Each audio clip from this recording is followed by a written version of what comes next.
I was just informed kanina, I was reminded of my policies with Sun Life, and ang sarap lang isipin that, you start young. When you start young and you don't think about it, you realize 10, 20 years down the line that you're safe and secure. So I guess it was passed on to us by my parents. And just like what I said, it's very practical. It's easy to know, and we have to realize that we only live once, and we have to take advantage of the opportunities that come our way.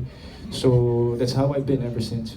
At what point did you realize that you have to manage your finances? Since I started working, ever since I was in high school, I was thinking to myself, as soon as I start working, I have to save for the future, because of course I'm gonna have my own family, and I want to be able to secure my future. Hindi lang yung for the present. Have you always made these decisions on your own? Yes. Or were you given advice by Of course, by my mom, by my managers, Mr. M, Tita Mario. They would sometimes, it's not mandatory, but they would get percentage from their talents to save up for their future. And being Filipino, I guess you have to be practical. That in this life, you're not always on top. You're not always in your prime. So you gotta save up for the future. So ever since, I've always been aware of it.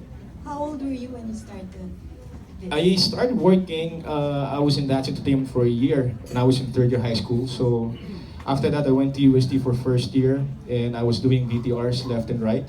I would get 1, 2, 3 commercials, and since then, and I went to the States. I was working already, and since coming back to the Philippines in '98, I guess I've been working all my life.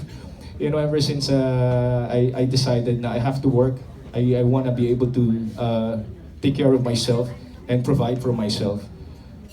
It's been more than half my life, I guess.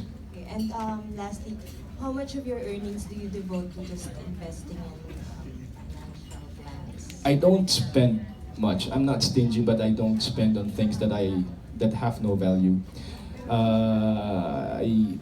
I put aside not a certain percentage, but if I have something, I make sure that I get a policy. It's not just, there's a common misconception about taking policies, having policies, because people think, basta may health insurance ka, okay ka na.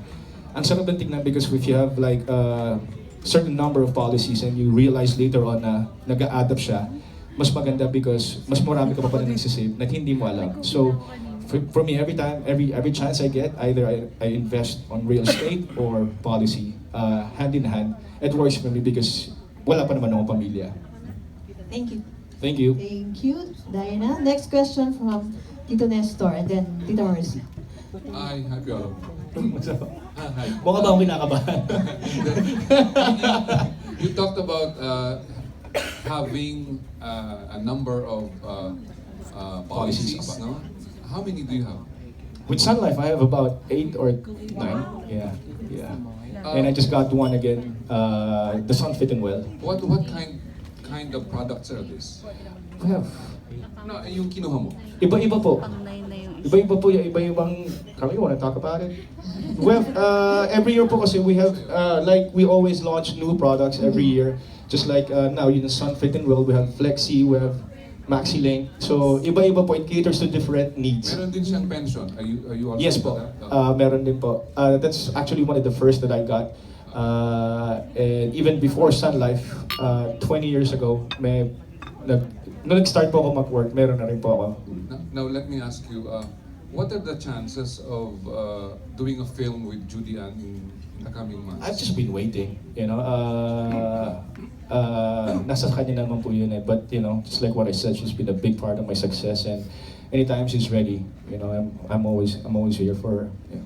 Do you have a dream material with Judy Ann, and what would it be like? I actually pitched it to her already through Direct Joyce, and yun, sana magustuhan po niya. Nagustuhan naman daw niya. Siguro yung time lang po. We thought about that when I was away, and yun.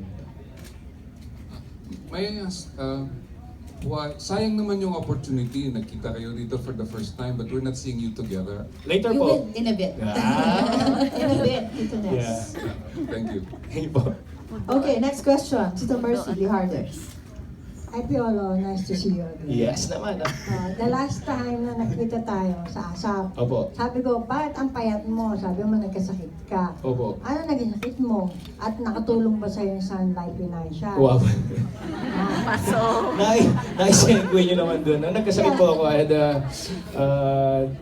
na food poison ako. talaga? While I was doing Love Me Tomorrow, after nung last shooting day namin, before the premiere, I was sick for more than a week.